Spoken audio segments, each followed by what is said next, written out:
Oh, jeez. Well, let's get to our topic here without any further ado.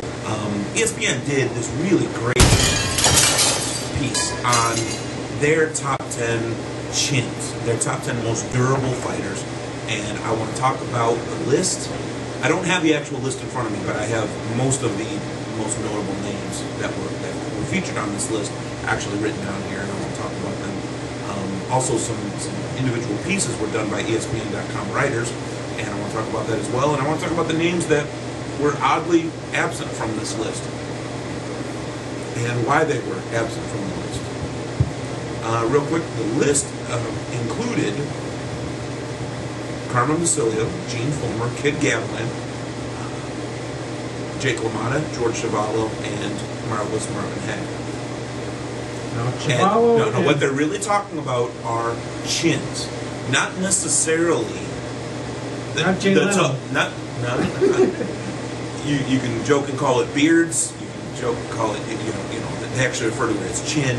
How many punches can you take and still be all right?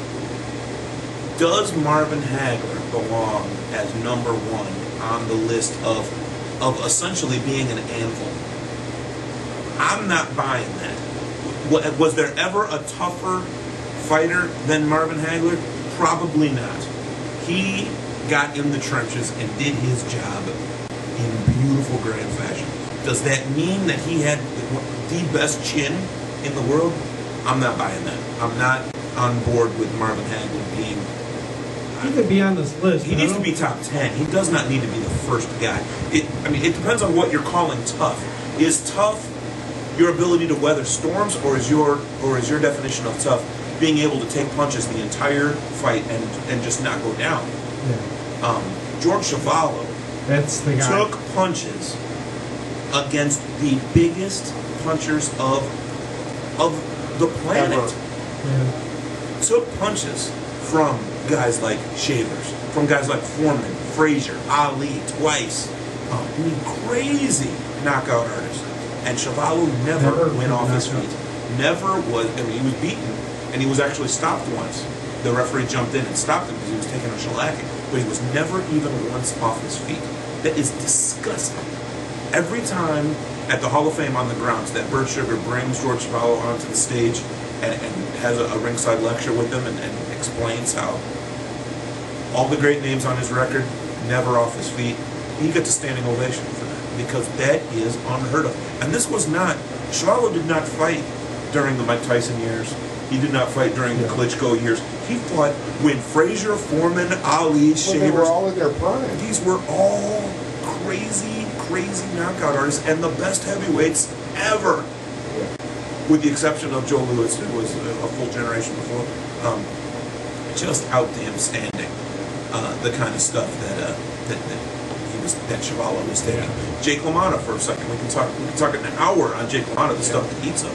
The biggest scene in Raging Bull, which was obviously based on this story, was him just yelling, "Hit me again! You can't knock me down, Ray!" And at the end of the fight, when Ray walked away with the decision, he said, "I never went down. I never went down." He was yelling it. "I never went down, Ray.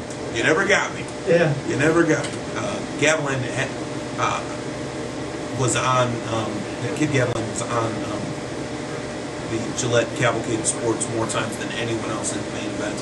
Took shots from all of the welters and middleweights of the day, including Basilio, Fulmer, and Sugar Ray Robinson. Took shots that no one in their right mind deserved to be taken, and walked through most of them. Yeah. He definitely. Does he belong on a list of best chins of all time? Possibly. Possibly. He's no longer with us. I don't want to trample on a grave, but does he belong on this particular list? I'm not totally sold. Yeah, there's a couple guys that got left off that could maybe squeeze in ahead of him. Well, yeah, and we'll talk about the guys that are on this list. Gene Fullmer, hands down, belongs on this list. Yeah. Talk about a human anvil. Gene Fullmer is still really lucid too, and he was born on July 21st. Yeah. Same as I. And I love talking to him every single year. I actually have a pretty silly story. I sat next to him at the VIP, the drinking party. It's at the Blackstone every year. I sat next to him for about 20 minutes talking to him. I got all the autographs that I needed.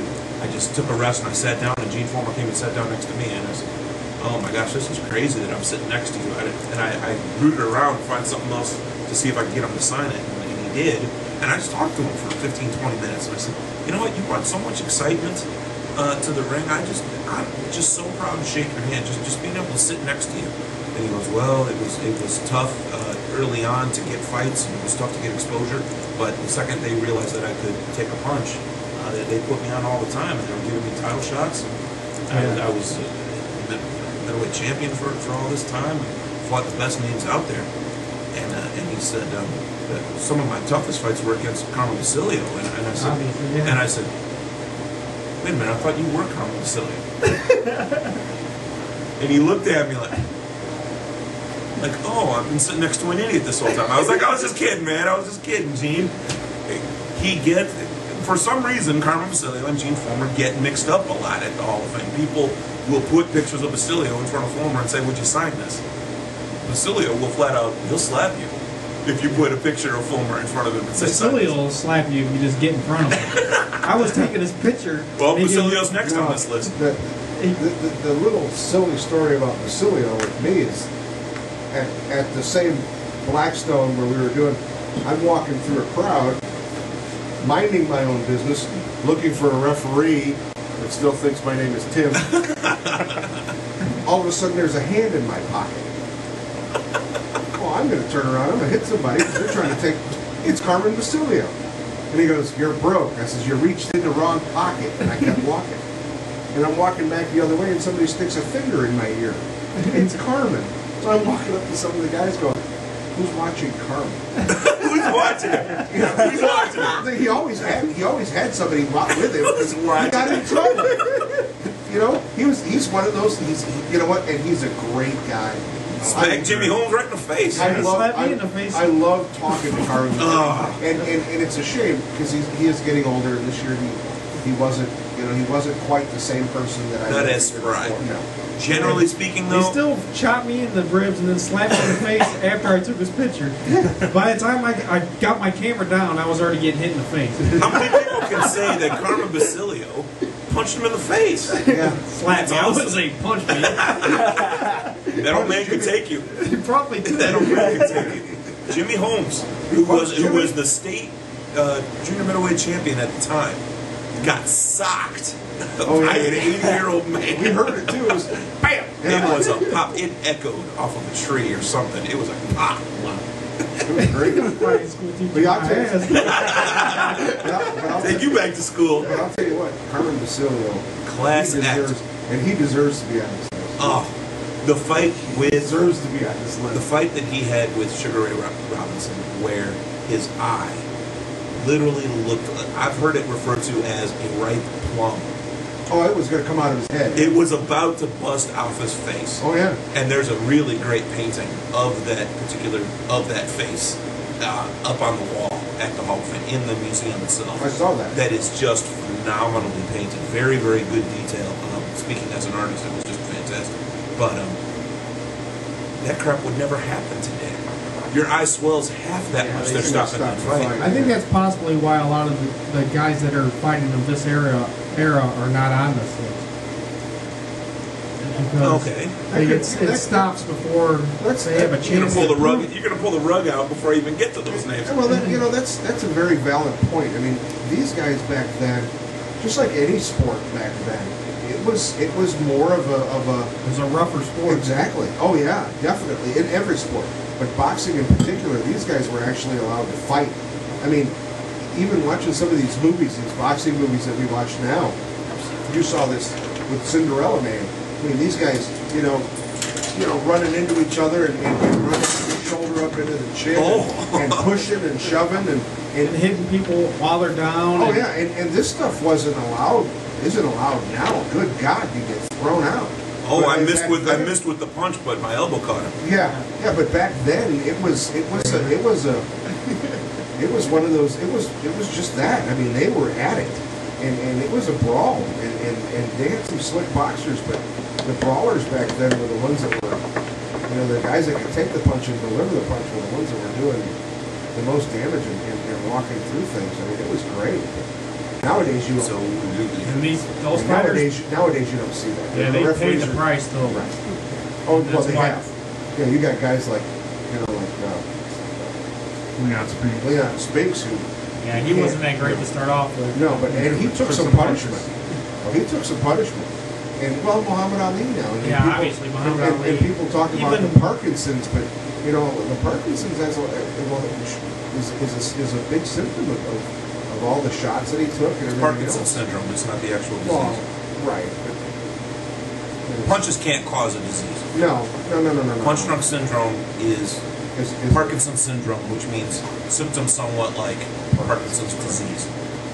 But yeah, he has a lot of symptoms of Parkinson's disease. It's a syndrome. And unfortunately, that's the price that these guys pay. But those are still some of the best fights to watch. If you're just talking about fights in a bubble, then yes. And we're going to be talking about 4 names that didn't make this list. But first, ESPN did go on and make, I don't know if this is really an honorable mentions list, but they actually took a couple riders. They took 2 or 3 fighters, and I don't know if they assigned them to these writers to write on, or if the writers chose them as guys that belonged on the list above and beyond the actual list. Oliver McCall from Chicago was written up on how he was able to take so many shots from Frank Bruno. He wasn't even putting his hands up, and Frank Bruno was just teeing off on him, and he never went down. They say Oliver McCall never got knocked off his feet in his entire career. I can't back that up. I can't remember McCall ever getting knocked off his feet. Anyway, he's a big man. Oliver McCall was it. Well, I got the unique opportunity to hang out with the Atomic Bull once because he was brought in to fight Permislav Salita as a late substitution because Salita was supposed to fight Galata as the first ever both guys being Polish heavyweight fight in Chicago. It was going to be crazy. Well, the Polish guy was Salita. Galata hurt himself, and so Salita's like, "Well, give me someone heavyweight out of Chicago." Atomic Bull, Oliver McCall says, "Well, no one's giving me a chance. I'll go in there, knock this boy out." They talk about Oliver McCall being emotional. I was getting emotional watching him because no one gave him a chance. He went in there and did his damn job. Knocked out Salita, stood there, put his arms up, and that place went apeshit. But when you think of big chins, Oliver McCall's not the first guy that comes to my head in the modern day. No, and we'll get to that. Blaine McCullough of lighter weights. Lighter weight guys generally don't get noticed as having huge chins because it's generally not huge shots coming at them. Yeah. So you're at a disadvantage being in the lower weights as far as chin music lists. But Wayne McCullough took some crazy, crazy shots and is not only still there, he's a commentator, he's a boxing writer, he's an on-screen talent. The guy is not just there still. He's also training fighters. Wayne McCullough is a man right now. Is that finished on that list? Yeah, that list is done. There were a couple names that I don't. There were a couple names that I do not have listed here. I'm very surprised that none of the Mexican fighters were on that list. Yeah, Mexican fighters They are are known very for well, for coming forward and taking a bunch of shots. I mean, as far as Marco Antonio Ferreira or Roberto Duran or any of those guys, man. Eric Morales. I mean, a lot of those guys are, like you said, are lower weight classes. That might be why they didn't put them on this list as well. It's possible. They're not getting as hard of shots thrown at them. They sure are getting busted up. Oh, man. Chiquita Gonzalez. Chiquita Gonzalez against the Manitos de Piedra. I'll tell you what. You guys are talking about guys not on the list, and obviously Pete Perry's not just going nuts on this because obviously 2 guys that should have been on the list in his opinion, Ali and Larry Holmes. Pete writes. He loves Larry Holmes. Amazing that he brought up Larry Holmes. Well, I'm gonna go ahead and just read this. It's a shocker. This comment is coming for Pete. For Rocky Marciano to be number 3 on the list while leaving out Ali and Larry Holmes is absolutely absurd. They write that Marciano was only dropped by Walcott and Archie Moore, and then he writes, how old were they when they did that? Give me a break. They also wrote that David Tua, again, except for Lennox Lewis, who did David Tua fight to prove his jaw was solid. You mean other than Ika Ibuchi? Ain't right now. I'm just reading what he wrote. I mean, Ibuchi's a big deal. besides 5 other guys I can name right now, David Tua is a human handful. David Tua is one of the other fighters that was given some cred because an honorable mention. He was the contemporary fighter example that was being used. Lennox Lewis teed off on him for 12 rounds, and he never went off his feet. Yeah. I mean, Tua will even tell you, I was young, I didn't fight him smart, and I was afraid to go in on him. If you don't go in on Lennox Lewis, you're going to get teed off Yeah, on. especially when, what is he, 5'4" or something? I don't know, not 5'4", 5'8", 5'9". 5'4". He's my height. No, he's short. He's very short. I don't think. He came like to my shoulders, man. He's 5'5", maybe 5'6". Yeah, I was going to say he's about 5'6" or 5'7". Tim, you stood next to him. He's Yeah. not a tall guy. No, he's David not. too is a little guy. He is definitely a little guy. And if you're going to try fighting Lennox Lewis, who's a big man on the outside, that's Have a good day. Yeah. Have a good day. Let him paint your head like a golf. You may as well fight him from the parking lot. Pete throws in there, Ali and them guys fought guys like Foreman and Shavers, big punchers. Shavers was a big puncher. Shavers had no chin. That's the only reason why he probably wasn't up this himself. But yeah, did Norton does Larry Holmes belong on a best chin? I don't think so. I think Larry Holmes' claim to fame, 2 reasons. It's because he didn't get hit.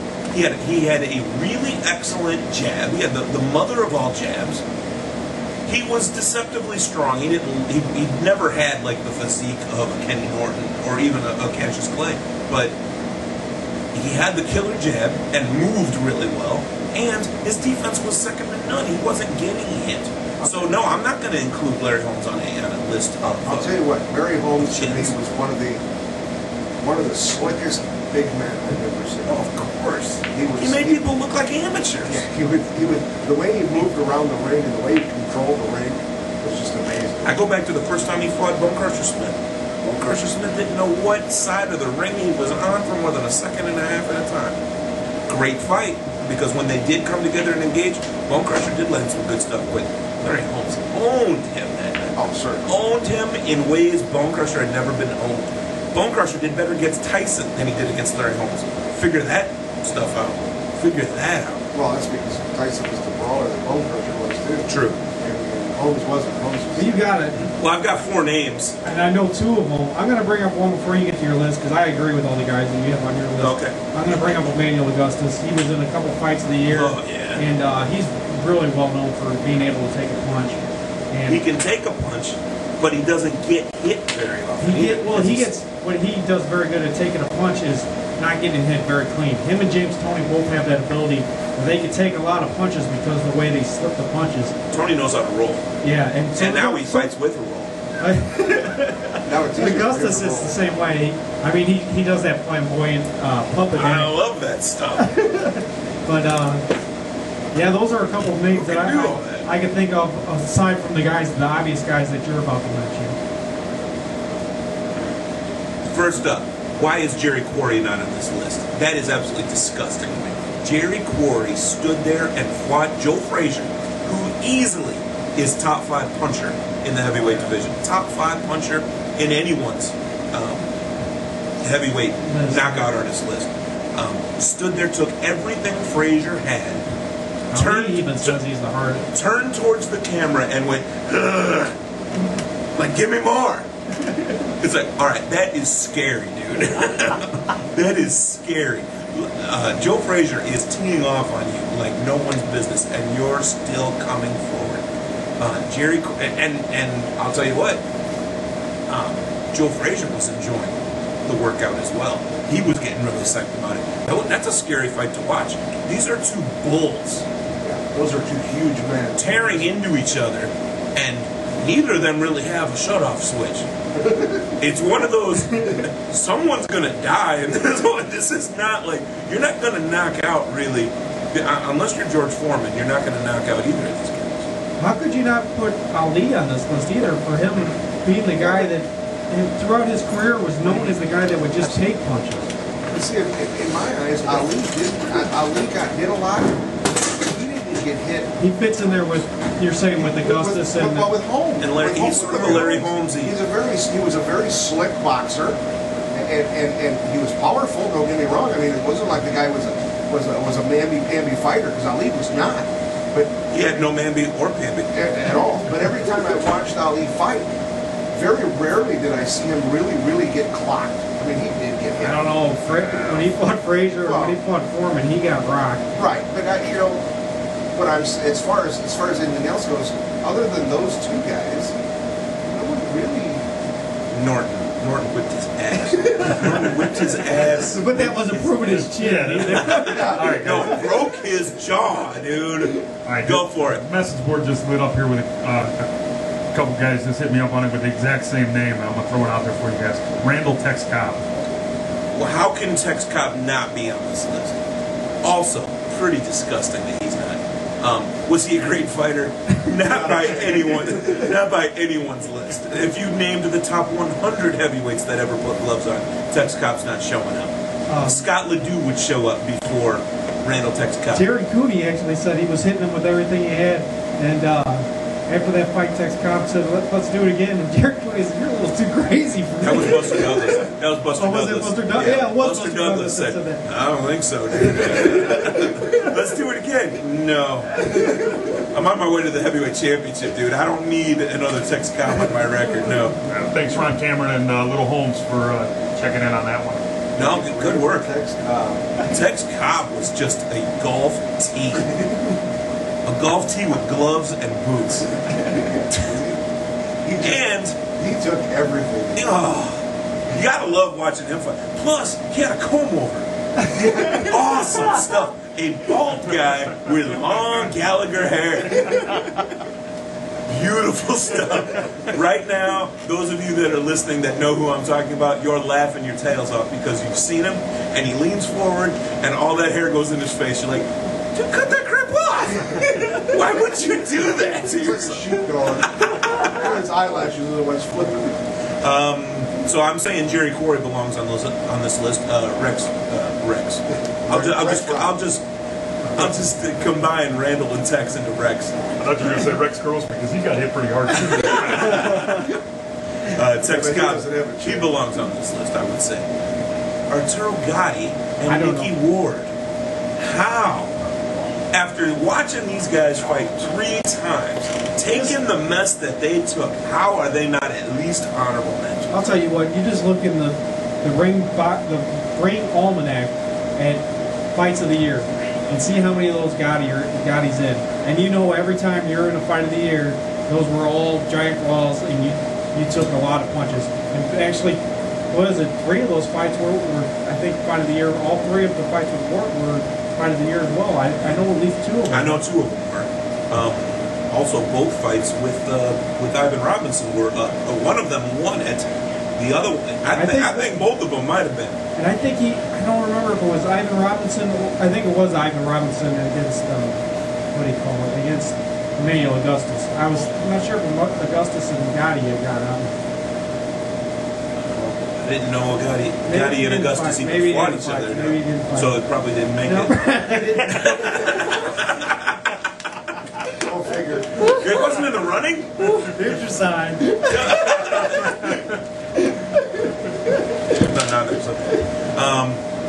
To not put Mickey Ward and Arturo Gatti on here kind of slams the whole concept of chins, because those guys, what can be said about these guys that hasn't already been said? They are the epitome of warriors that don't care if they get hit. They are going to come back, and nothing says that better than their first fight. Yeah, and that's just the way it goes. And you've seen it at the end of Frank Cappuccino having to do basically nothing for that fight, just standing back and saying, "Wow, I'm getting paid for this." Oh yeah, I don't know how many times we talked to him. He said that this was the best fight, and he had the best seat for it. And didn't have to do anything for it. Absolutely. I mean, the guy just went to town.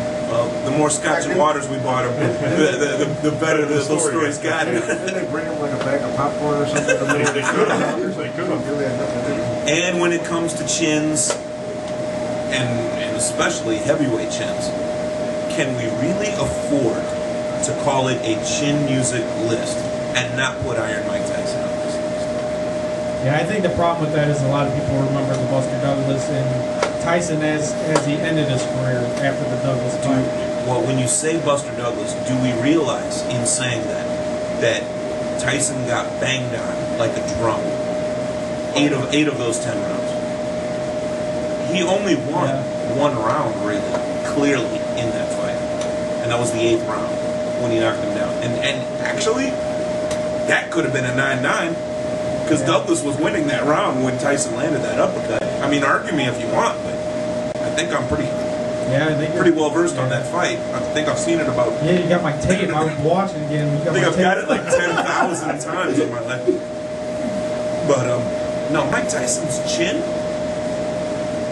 I mean, you got to go to Holyfield, who's an exceptional fighter. And I think a lot of Holyfield's problem with talking now is because of those fights that he had with Tyson. Him and Tyson banged on each other so hard. Watching it, when you came into that fight, you just didn't see heavyweights hitting each other like that because Tyson had been off for so long. And if Holyfield hit someone like that, they were out. Well, the old timers that were watching, you know, Corey and Shavers, Cooney, and all these Foreman and Frazier and Ali fight, they came out of the woodwork when Ali and Holyfield scrapped them on. Tyson and Holyfield. What did I say? Ali and Foreman never. Ali and Holyfield never fought each other, so they're probably not on the list.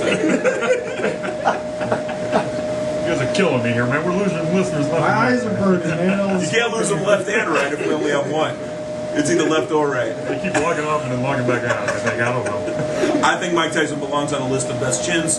Does anyone think he does not belong on the list? The problem that I have with Mike Tyson and with a lot of his fights. You're going to talk about the way he talks, and that has nothing to do with it. No, it was they were over before you parked your car. Yeah. Early on, it was over before he parked the car. Well, sure. If you were 15 minutes late for the fight, they were clearing out. You were walking past people. Yeah, you don't miss the 20 replays of that. That's obviously not what I'm talking about. I'm not talking about his early knockouts. But I'm talking. But see, that's the thing is a lot of people will remember that as being Mike Tyson. The fact that it was over in 35 seconds. Tyson needs to not be painted with the brush of the first round knockout. I know that's what scared everyone. He did that for so long. That's what made him such a legendary name. The second he got real competition in front of him, I will stand up and testify. He sort of started to fall apart. He had to start winning decisions. Once he got in there fighting champions, with the exception of Michael Spinks, you get in there with these Razor Ruddicks. You get in there with Bone Crusher Smith and Tony Tubbs and these guys, these bigger guys that actually had experience. Yeah, he wasn't knocking these guys out. He actually had to show how much smaller Tyson was than these guys as well. I don't care. His job was to be the most dominant fighter on the planet, and he was still doing it, but not the way he was doing against his janitors. Yeah. In the mid to late 80s, when it came to the late 80s, right before all the fights leading up to Buster Douglas, he wasn't getting first round knockouts, with the exception of Michael Spinks, and I will totally testify to that. I mean, he even went and knocked out Larry Holmes. That's pretty damn impressive. He knocked the man out, down and done. But Mike Tyson, in my eyes, is two fighters. The first wave, the first chapter is all the first round knockouts against janitors and bartenders. The second wave is when he was actually tested and stood in front of him. When you stood in front of him and really took his stuff, then he had to rely on his chin. Because intimidation was the name of his game for the first 5 years of his damn career. I just don't think he had enough battles with elite fighters like the older time fighters did. I'll give you that. So I'm gonna have to say, compared to those other guys that we mentioned earlier, it's gonna be hard to put Tyson ahead of them. I don't think he belongs in front of them, but I think he belongs as an honorable mention. I don't think he belongs on the top 10 list. He belongs there over a couple of the guys that were honorable mention. I mean, do you guys think that maybe they should have expanded the list to top 20 or something, so that they could have for sure got some of these guys that deserve to be on there? I mean, you think about trying to come up with anything in boxing. That boxing's been going on for so many years. To come up with any list of top 10. Top 10, yeah, it's not that easy. Tyson stood in front of Lennox Lewis for, I don't know exactly what round that stuff ended in, but I was in Canastota when I saw it. It was at the Rusty Rail that actually played that. But the stuff that Tyson was getting hit with, he got beat. would have absolutely killed. One of those shots would have killed me. I'd be a vegetable. Okay, one of them. He took them for. You're not exactly the stellar athlete. No. I don't think you can. I mean, can you train to get hit in the head though? I'm sure you can. You've learned how to tuck your chin. And Well, his chin, he has no neck, Mike Tyson, so his chin is pretty much growing out of his sternum. What are you laughing about? I have a really long neck. It's all inner. It's all in here. Yeah. We're talking All about right. his first chin or second one. And with that, Spencer's gonna kick me under the table. kick me in the Jimmy. Let's take a break. His legs ain't long enough to reach it. Don't worry about Let's that. take our final break of the night. We'll be right back with our Golden Leaf fighter you should know, who is Sam Langford tonight. We'll be right back at Bolo Punch Boxing Hour, brought to you by George Rogie Insurance, www.hssp.ccsportsjuice.com.